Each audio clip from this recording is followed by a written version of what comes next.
अचानक 41 सांसदों ने दिया मोदी शाह को बड़ा झटका। मॉनसून सत्र से ठीक पहले ही पलटा पूरा गेम। भड़के नायडू। अचानक ऐसा क्या हुआ कि अमित शाह की पूरी रणनीति पर उठने लगे बड़े बड़े सवाल। क्या एनडीए में सब कुछ ठीक नहीं? आखिर चंद्रबाबू नायडू के बदले रुख के क्या है मायने? नमस्कार, आदाब, सत श्री अकाल। मैं हूं आपके साथ फराह खान और आप सभी देखना शुरू कर चुके हैं पीआरबी। दोस्तों, संसद का मॉनसून सत्र शुरू होने से ठीक पहले देश की राजनीति में अचानक ऐसी हलचल तेज हो गई है जिसने सत्ता पक्ष से लेकर विपक्ष तक सभी को बेचैन कर रख दिया है। सोशल मीडिया से लेकर राजनीतिक गलियारों तक एक ऐसी ही सवाल जो है चारों ओर गूंज रहे हैं। और सवाल है कि क्या एनडीए के भीतर सब कुछ सामान्य है?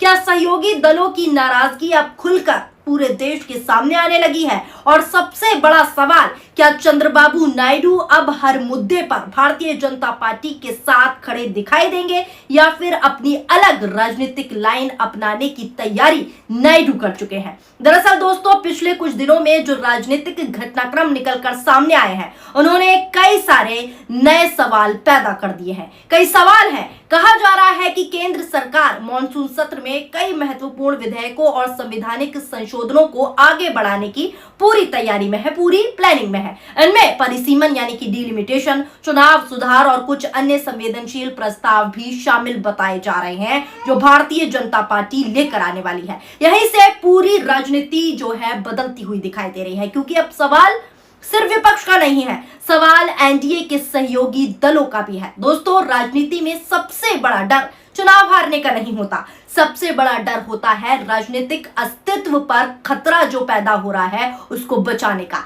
लेकिन इन सबके बीच सबसे ज्यादा चर्चा एक ऐसे प्रस्ताव को लेकर है जो मोदी शाह लाने की पूरी तैयारी में है, जो मोदी शाह पूरी तरीके से लाना चाहते हैं, जिसके बारे में राजनीतिक गलियारों में अलग अलग तरह की चर्चाएं भी चल रही हैं। खबर आपको बताती हूं कि खबर निकल कर आ रही है कि मोदी शाह ऐसा प्रस्ताव लाने की पूरी तैयारी में है कि किसी मुख्यमंत्री या प्रधानमंत्री को किसी गंभीर मामले में न्यायिक हिरासत में जाना पड़े और एक निश्चित अवधि तक यानी कि 30 दिनों की अवधि तक राहत ना मिले तो उनके पद पर बने रहने को लेकर नए कानूनी प्रावधान लाए जा सकते हैं, यानी उनको इस्तीफा देना पड़ सकता है। हालांकि इस विषय पर अंतिम फैसला संसद और कानून बनाने की प्रक्रिया के बाद ही पूरी तरीके से स्पष्ट होगा। और यही वजह है, यही मेन कारण है कि आज कई क्षेत्रीय दल हर फैसले को बहुत संविधान से, बहुत सावधानी से देख रहे हैं। जो मोदी शाह प्रस्ताव लाना चाहते हैं इस मॉनसून सत्र में, उसके बारे में पहले आपको बता देती हूं कि क्या कुछ मोदी शाह की प्लानिंग है और कैसे नायडू ने उस पर पानी फेर दिया है। यह हेडलाइन देखिए, 23 दिन जेल में रहे तो जाएगी पीएम सीएम की कुर्सी। मोदी सरकार के इस बिल से संसद के मॉनसून सत्र में मचेगा गदर। सिलसिलेवार तरीके से समझिए। केंद्र सरकार की तरफ से शनिवार 4 जुलाई 2026 को संसद के मॉनसून सत्र की तारीखों की घोषणा कर दी गई है। आपको बता दूं, केंद्रीय संसदीय कार्य मंत्री किरेन रिजिजू ने बताया कि राष्ट्रपति द्रौपदी मुर्मू ने देश हित के मुद्दों पर चर्चा और बहस करने के लिए 20 जुलाई से लेकर 13 अगस्त तक लोकसभा और राज्यसभा का सत्र बुलाने की मंजूरी भी दे दी है, यानी मंजूरी हो गई है। मॉनसून सत्र कब से कब तक होगा? हालांकि मॉनसून सत्र की घोषणा के साथ ही केंद्र सरकार के एक प्रस्तावित संशोधन विधेयक और रक्षा मंत्री राजनाथ सिंह के ऑपरेशन सिंदूर के लेकर भी संसद में दिए बयान पर भी चर्चा बढ़ गई है। दरअसल आपको बता दूं, खबर निकलकर सामने आई है कि केंद्र सरकार की तरफ से उस प्रस्तावित बिल की चर्चा हो रही है जिस पर अभी संयुक्त संसदीय समिति यानी कि जेपीसी की रिपोर्ट आना बाकी है। इस बिल के तहत 30 दिनों तक जेल में रहने पर प्रधानमंत्री हो या मुख्यमंत्री से लेकर मंत्रियों को अपने पद से इस्तीफा देना होगा। यानी अगर आरोप लगता है किसी मुख्यमंत्री, प्रधानमंत्री या नेता पर और वो 30 दिन तक फैसला नहीं आया तो उसको जेल में रहना होगा। इसके अलावा संसद सत्र के दौरान रक्षा मंत्री राजनाथ सिंह की ऑपरेशन सिंदूर पर दिए बयान को लेकर भी बहस होने की संभावना है। न्यूज एजेंसी एएनआई की रिपोर्ट के मुताबिक आपको बता दूं, संविधान के 130वें संशोधन विधेयक 2025 की जांच कर रही संयुक्त संसदीय समिति यानी कि जेपीसी 17 जुलाई 2026 को अपनी रिपोर्ट को स्वीकार करने के लिए जो है बैठक करेगी। लेकिन इसी बीच जो बड़ी खबर है, जो सूत्रों के हवाले से निकल कर आ रही है, वो ये है कि पर्दे के पीछे से जेपीसी की रिपोर्ट मोदी शाह के लिए पॉजिटिव होगी, यानी जेपीसी मंजूरी दे देगी इस प्रस्तावित बिल को और सरकार इस 30 दिन जेल में रहे तो जाएगी। पीएम सीएम की कुर्सी मोदी सरकार इस बिल को पास करवाने की पूरी कोशिश में है और चाहती है कि ये पास हो, लेकिन यहां एक बड़ा मोड़ आ जाता है। क्या मोड़ है? वो ये मोड़ है जिसमें मोदी शाह का पूरा गेम फेल होता हुआ दिख रहा है। नायडू इस बिल को नहीं लाने वाले, नायडू इस बिल पर सहमति बिल्कुल भी नहीं है उनकी, ऐसी खबरें निकल कर आ रही हैं। अब जरा चंद्रबाबू नायडू की राजनीति को समझिए। एक समय ऐसा भी था जब वो खुद कानूनी मामलों और गिरफ्तारी को लेकर राष्ट्रीय चर्चा के केंद्र में रहे, वो भी गिरफ्तार हो चुके हैं, जेल जा चुके हैं। ऐसे अनुभव किसी भी क्षेत्रीय नेता की राजनीतिक सोच को पूरी तरीके से प्रभावित करता है। इसी कारण राजनीतिक एक्सपर्ट्स का ये मानना है कि यदि भविष्य में ऐसा कोई कानून आता है जिसको मोदी शाह लाना चाहते हैं, उसका असर राज्यों के मुख्यमंत्रियों पर भी पड़ेगा, तो क्षेत्रीय दल उसे पूरी तरीके से गंभीरता से देखेंगे, जैसे अब नायडू देख रहे हैं। दोस्तों, आपको याद होगा सीएम केजरीवाल, दिल्ली के मुख्यमंत्री, किस तरीके से उन पर आरोप लगे, गिरफ्तारी हुई, वो जेल गए।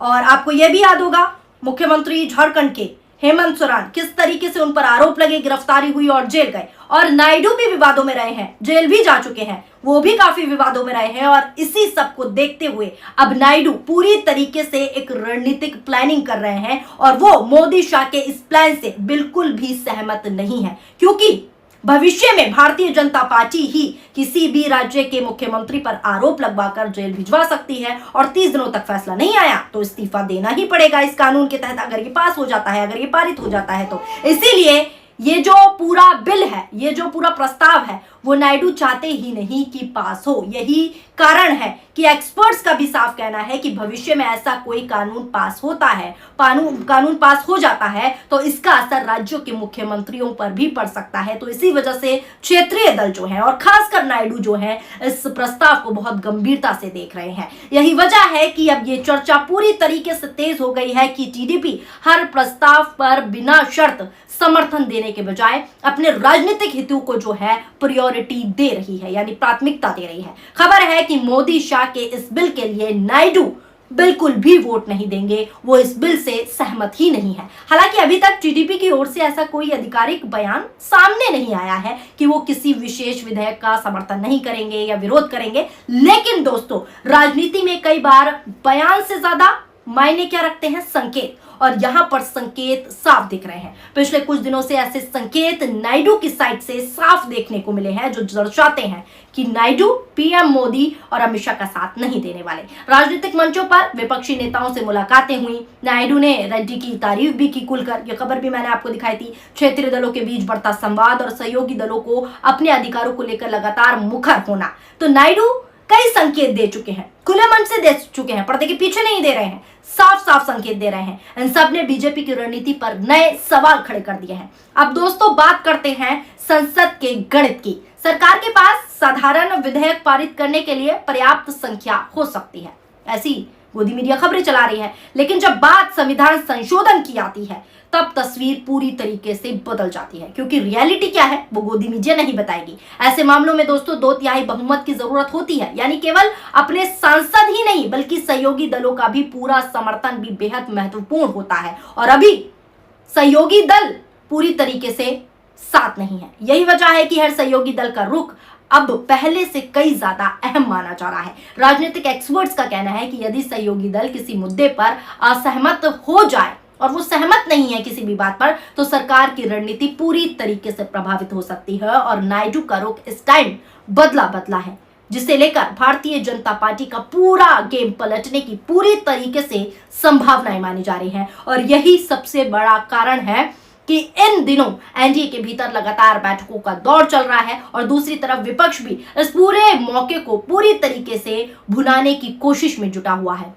कांग्रेस हो, समाजवादी पार्टी हो, तृणमूल कांग्रेस हो या फिर अन्य दल लगातार संदेश देने की कोशिश कर रहे हैं कि क्षेत्रीय दलों का अपने अधिकारों की रक्षा के लिए एकजुट होना चाहिए और एकजुट होके इंडिया गठबंधन भी रहा है। यानी इंडिया जो मॉनसून सत्र है वो केवल कानून बनाने का मंच नहीं होगा, बल्कि ये राजनीतिक ताकत की सबसे बड़ी परीक्षा भी बनने जा रहा है आने वाला मॉनसून सत्र। अब सबसे बड़ा सवाल यही है, क्या वास्तव में भारतीय जनता पार्टी की रणनीति पर दबाव बढ़ रहा है?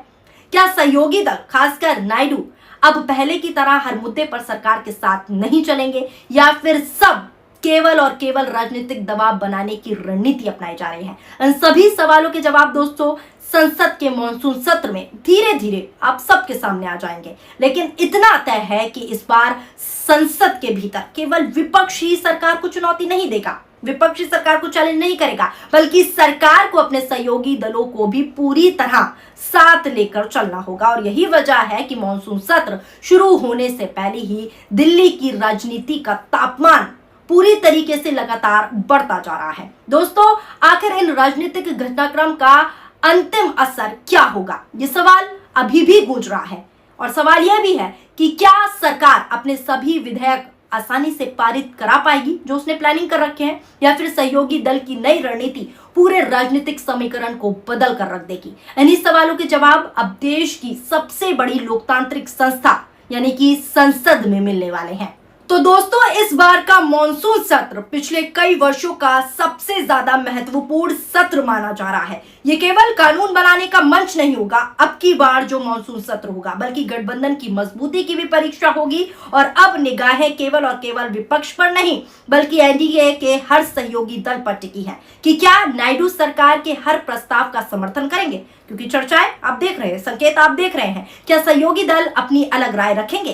क्या विपक्ष सरकार को किसी बड़े मुद्दे पर घेरने में सफल होगा, या फिर भारतीय जनता पार्टी एक बार फिर अपनी राजनीतिक रणनीति से सभी को चौंका देगी? इन सभी सवालों का जवाब आने वाले दिनों में संसद सत्र के भीतर ही आपको मिल जाएंगे। फिलहाल इतना तय है, इतना क्लियर है कि दिल्ली की राजनीति में पूरी तरीके से अभी इस वक्त हलचल तेज है। बैठकों का दौर जारी है, रणनीतियां बन रही हैं, प्लानिंग हो रही है और हर दल अपने अपने राजनीतिक समीकरण मजबूत करने में पूरी तरीके से जुटा हुआ है। अब देखना यह होगा कि मॉनसून सत्र सरकार के लिए आसान साबित होता है या फिर विपक्ष और सहयोगी दल मिलकर ऐसा माहौल बना देंगे कि जिससे भारतीय जनता पार्टी को बड़ा झटका लगेगा और पूरी रणनीति उनकी धरी की धरी रह जाएगी। फिलहाल आप इस पूरे घटनाक्रम पर क्या सोचते हैं? क्या आने वाले दिनों में एनडीए पहले से ज्यादा मजबूत होकर उभरेगी देश के सामने, या फिर सहयोगी दलों की नई रणनीति भारतीय राजनीति का नया अध्याय लिखेगी? अपनी राय कमेंट के जरिए जरूर बताएं। वीडियो पसंद आई हो तो वीडियो को लाइक कीजिए और अगर आप हमारे चैनल पर नए हैं तो चैनल को सब्सक्राइब कीजिए।